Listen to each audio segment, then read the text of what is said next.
cultural program, and it has since been evolving and growing. So from the time period of 1990 to 2000, we're talking about the graduates of a Chamorro language and culture program. So the number of speakers, and we can argue that some of them have left island, and that could attribute to some of it. Numbers are not in and of themselves the be-all, end-all definition and explanation, but if we ignore it, then we're doing ourselves a disservice. So we wanted to start the discussion. Now, Vince, this upcoming school year, there's additional, again, Chamorro language as mandated by law. And then I think it's next school year, the 2014-2015 school year, I think the full implementation of that program kicks in. It's being phased in. Now, you know, I said this in the very beginning, in the initial introduction of the bill, we're going, I said, well, it's nice and it's a feel-good thing, and who's not going to agree with that? But where's the supporting mechanism? Where's the money to support this mandate? Where are the extra teachers and classroom to support this mandate?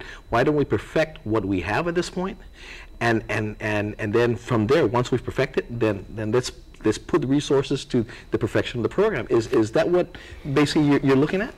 I believe that what we need to do is have a program evaluation, have a comprehensive program evaluation.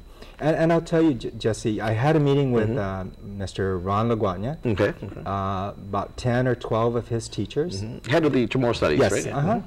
And gosh, you know, those teachers, they're doing an awesome job.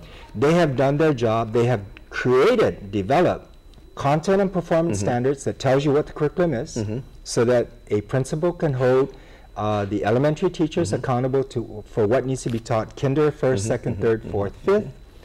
And now we know what they should be teaching, and we can go in and make sure that that is in fact being taught. Now one of the things that early on, even while the bill was being introduced to extend out the years of speaking language or learning language in schools, one of the things that we asked whether or not there was a standard textbook that students can read out of and learn out of, and we understood that there is a curriculum, definitely a curriculum, and as you said, standards in which they follow.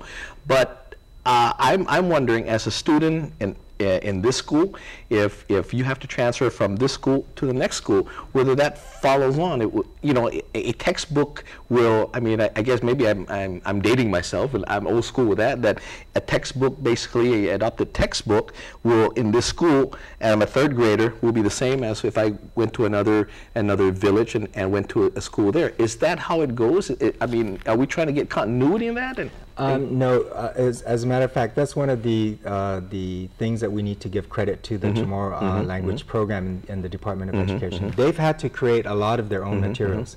They even used to have a graphic artist that would help to illustrate and develop these, and then it's up to them to go and duplicate them and make them available on an ongoing basis.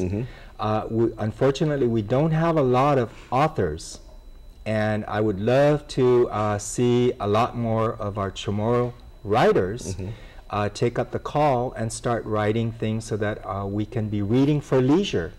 You know, young adult novels, that's a big thing with young kids. We're already starting to have a burgeoning movie industry. If only we started doing movies in Chamorro. We have a very well-established music industry, although I heard that they would love to have some way of vetting and standardizing the way the Chamorro language is being used, that it is truer and more correct, grammatically correct. So I think we need to continue to develop the resources that needs to be used in a Chamorro language and culture program. Hey, we're going to talk more about this, the overhaul, and likewise this village meetings that we're going to be having with the Education Reform Committee Task Force when we come back.